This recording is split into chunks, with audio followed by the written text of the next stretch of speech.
Le grand résumé maintenant avec Cédric Vasseur pour cette 10e étape, donc 197 km entre la principauté d'Andorre, Escaldès en Gordanie, et puis Revel qui a accueilli le Tour pour la 10e fois. Oui, et si c'est un Australien qui a gagné, Gérard, Michael Matthews, moi ce qui m'a étonné et ce qui m'a bluffé, c'est le travail d'équipe de cette équipe Orica Bike Exchange, car ils ont manœuvré sur ces 20 derniers kilomètres pour mettre leur sprinter dans les meilleures conditions. Encore fallait-il la mettre au fond, comme on dit en foot. Beau travail de cette équipe. Absolument, supériorité numérique, collectif fort et puis surtout stratégie tactique de la formation Orica Bike Exchange qui a décidé rapidement de tout miser sur Michael Matthews et finalement tout ça a réussi à avoir raison du surpuissant Peter Sagan parce qu'aujourd'hui, ça n'est pas l'homme le plus fort qui a gagné puisque le plus fort c'était Peter Sagan à l'avant.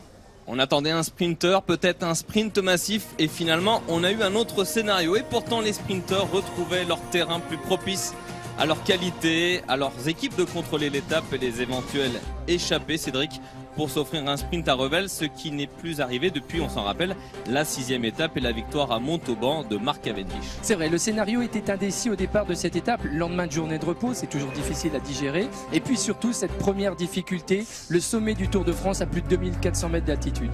Le départ donné de la principauté d'Andorre, le peloton qui était plutôt détendu, on va le voir, à l'image du maillot jaune que l'on a rarement vu aussi souriant lors d'un départ, d'une course et d'une étape du Tour de France. Oui, les coureurs étaient tranquilles. J'ai même croisé hier dans les rues d'Andorre Alejandro Valverde qui se promenait en famille. Donc vraiment départ détendu. Et une étape qui démarre vite par contre par l'ascension du port d'Envalira, le toit de ce Tour de France avec ses 2408 mètres. Rui Costa, Tom Dumoulin, Vincenzo Nibali passe en tête. Il fallait être bien réveillé ce matin. Absolument, puisque le vent était favorable, ça montait vite et énormément de coureurs faisaient de l'homme traîneur avant le départ pour s'échauffer. Voilà Thibaut Pinot qui a peut-être pris un départ un peu plus moins rapide qu'on l'imaginait. Il n'a pas pris les points au classement du meilleur grimpeur. Et dans la descente sur le plat qui amène les coureurs donc en direction de Revel, 15 coureurs en tête avec 3 Français, Sam Dumoulin, Tony Galopin, Sylvain Chavanel, Vincenzo Nibali est là aussi, Peter Sagan qui demande, regardez, à ce que tout le monde roule bien dans cette échappée. Il y a aussi l'ancien maillot jaune, Greg Van Avermaet, Steve Cumming. Enfin bref Cédric, que du beau monde. Que du beau monde, des coureurs qui sont habitués à gagner des étapes sur le Tour de France avec des conditions météo difficiles puisque le vent était soufflé de face et puis surtout la pluie a perturbé la progression des coureurs. Peter Sagan qui fait déjà figure de favori pour cette étape. Les coéquipiers d'Alexander Kristoff, le sprinter norvégien de l'équipe Katusha qui se mettent au travail. Mais parce que l'écart atteint les 7 minutes, mais ils vont rapidement couper leur effort. Pourquoi ? Tout simplement parce qu'il y avait 15 coureurs devant. On ne peut pas laisser partir 15 coureurs. Il faudrait au moins 3 équipes pour revenir sur 15 coureurs. Donc erreur stratégique de la formation Katusha. Alors 9 coureurs sur les 15 dans cette échappée ont déjà rencontré la victoire sur les routes du Tour de France. Ça roule très vite, 55 km/h de moyenne dans la 2e heure de course pour les hommes de tête. C'était, comme on dit dans le jargon, une échappée royale. Échappée royale, partie sur les chapeaux de roue et aucune difficulté pour Peter Sagan, vous voyez ici, pour engranger encore des points pour le classement par points. Le sprint intermédiaire et Peter Sagan qui remporte ce sprint et qui reprend le maillot vert à Mark Cavendish. Première Sagan, deuxième, Matthews. Absolument, Michael Matthews qui commençait tout doucement à faire chauffer les muscles, mais Michael Matthews n'a pas vraiment d'ambition au classement par points. Ce qui l'intéressait, c'était la victoire d'étape. L'échappée à ce moment-là, Cédric se désunit un peu et regardez, Thomas Voeckler en tête, il y a 3 coureurs de l'équipe Piam derrière lui, ça revient un peu, mais à 25 km de l'arrivée, eh bien c'est l'échappée qui implose.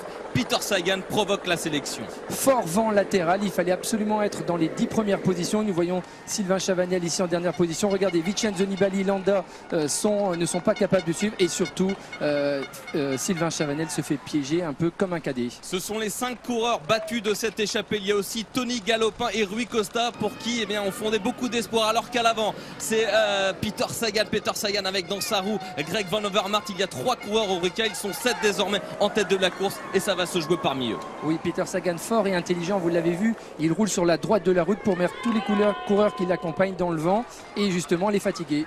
Et dans cette même portion de cette étape, regardez Cédric, le peloton disloqué, alors qu'à l'avant ça joue très bien du côté de l'équipe Orica Bike Exchange. Ils sont sur 2 à ce moment-là, ils font le boulot. C'est peut-être déjà à ce moment-là qu'ils ont course gagnée, puisque sur ce mouvement de course, regardez parmi l'échappée, supériorité numérique des équipiers de Michael Matthews qui manœuvrent à la perfection à 20 km de l'arrivée. L'Australien Luke Durbridge va se sacrifier, comme on dit dans le jargon, alors qu'à 20 km de l'arrivée, eh bien le peloton a compris qu'il ne reviendra pas sur cette échappée. Peter Sagan était peut-être trop fort. Est-ce qu'il en a trop fait? Est-ce qu'il a trop monté qu'il était le plus fort dans cette échappée? Absolument, il en a trop fait ici à 1 km du sommet. Il a essayé à plusieurs reprises de fausser compagnie et c'est lui qui a réagi à chacune des attaques. Regardez Daryl Impey qui a attaqué 1 fois, 2 fois, 3 fois. C'est toujours Peter Sagan qui a réagi à l'arrière. Peter Sagan qui est dans l'obligation de revenir collé dans sa roue. Michael Matthews en renard va attendre le bon moment. Daryl Impey va se positionner en tête au sommet de la côte de Saint-Féréol. Il était très fort, il s'est beaucoup retourné Peter Sagan, mais c'était difficile de contrôler car il y avait encore Boissenhagen qui a tenté lui aussi un coup dans la descente. Beaucoup de beau monde encore pouvaient gagner cette étape. Il y avait certainement encore trop de favoris, de bons punchers pour rallier l'arrivée pour Peter Sagan. Absolument, et regardez qui va chercher Boasson-Hagen. Encore Peter Sagan qui fait encore des efforts, qui accumule des efforts. Et à ce moment-là, on se dit, va-t-il avoir suffisamment d'explosivité pour conclure? Regardez Daryl Impey, il en avait mis une couche une première fois, il va en remettre une couche une deuxième fois à seulement 3 km de l'arrivée. Et encore une fois, c'est Peter Sagan qui n'a pas le choix. Michael Matthews bien dans sa roue. Là, il perd encore de l'énergie et c'est certainement les mètres qui vont lui manquer à l'arrivée. Bien sûr, parce que Michael Matthews n'a pas donné un coup de pédale. On se présente sous la flamme rouge et là, on s'attend vraiment à une explication entre costauds. Daryl Impey qui se sacrifie une nouvelle fois à la flamme rouge. Il est devant avec Peter Sagan dans sa roue. Michael Matthews n'a pas pris 1 mètre devant, il est dans la roue de celui qu'il considère comme le favori de cette étape. Absolument, il est idéalement placé, Matthews, dans la roue de Peter Sagan. Il maîtrise, il a son coéquipier qui roule vent de face. Il fallait surtout pas lancer le sprint trop tôt. Le sprint qui s'organise dans les 500 derniers mètres. Daryl Impey qui lui ne se pose pas de questions. Il faut rouler devant, faire le plus de mètres possible devant Peter Sagan et juste derrière Michael Matthews en renard qui attend le bon moment. Il sent Peter Sagan qui se retourne un peu trop souvent peut-être. Absolument, et c'est Greg Van Avermaet qui lance, mais à 300 mètres, vent défavorable, c'est beaucoup trop tôt. Il s'est enfermé Peter Sagan, on pense que Greg Van Avermaet ou Boissenhagen vont faire l'effort. Eh bien non, c'est Michael Matthews qui déborde sur ce côté droit de la route. Il est facile et finalement il s'impose facilement. Il finit le travail. Good job. Oui, good job aujourd'hui, vraiment un dispositif parfait. Nous revoyons ici l'arrivée de Michael Matthews qui n'a eu aucune difficulté à s'imposer. C'est un coureur qui a une belle pointe de vitesse, il a bien couru et il a surtout pu compter sur toute son équipe pour l'emporter. Victoire facile et la joie du vainqueur recueillie par Julien Delage. Oh my God! Ça c'est un cri de joie. C'est une première victoire d'étape sur les routes du Tour de France. Il l'a dit, il a été au micro tout à l'heure de Gérard Rolls, il a été malheureux l'année dernière, il a dû quitter la route du Tour de France. Et là, voilà, un coureur de son talent méritait d'inscrire son nom au palmarès d'une étape et ça n'est pas la dernière. Première victoire de l'Australien Michael Matthews sur le Tour et de son équipe Orica Bike Exchange. Et là, le peloton qui arrive, alors là, dans une décontraction incroyable. Regardez, on va même s'amuser à sprinter pour les deux coureurs de l'équipe Piam à plus de 9 minutes. J'ai pas envie de dire que c'était une deuxième journée de repos pour le peloton, mais presque, non? Bon, ils ont fait 10 km presque de roller, donc pas besoin de faire de home trainer pour recycler l'acide lactique. On a terminé tranquillement. Ça nous promet un début d'étape nerveux demain.